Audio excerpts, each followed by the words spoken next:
Hi friends, இன்னைக்கு நான் சோதனையில் ஜெயத்தை குறித்து உங்களோடு பேச போறீங்க.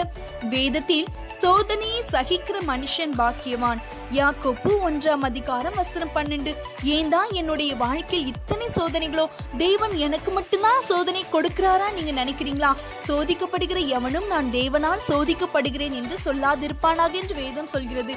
நம்முடைய ஆசையால விருப்பங்களால நம்ம இஷ்டத்தின்படி செயல்பட்டதுனாலதான் அதிகமாக சோதனைக்கு உட்படுத்தப்பட்டு வேதனையோடு இருக்கோங்க. நம்முடைய சோதனைகள் எல்லாவற்றையும் தாங்கிக் கொள்ளத்தக்கதான பலனை கர்த்தர் நமக்கு தருவார். திராணிக்கு மேலாய் சோதிக்க விடமாட்டேன் என்று ஏசப்பா சொல்றாங்க. ஏசப்பா எவ்வளவு சோதிக்கப்பட்டாங்க. அதனால சோதிக்கப்படுகிற நமக்கும் ஏசப்பா உதவி செய்ய வல்லவராய் இருக்கிறார். நாம் சோர்ந்து போகாதிருப்போமா? நம்ம சோதனைகள் எல்லாவற்றையும் ஏசப்பா மாற்றுவாங்க. சோதனைக்கு உட்படாத படிக்கு விழித்திருந்து ஜெபம் பண்ணுங்கன்னு சொல்றாங்க. நம்ம ஜெபிப்போம். கர்த்தர் தாமே நம்மை ஆசீர்வதித்து வழி நடத்துவாராக. ஆமென்.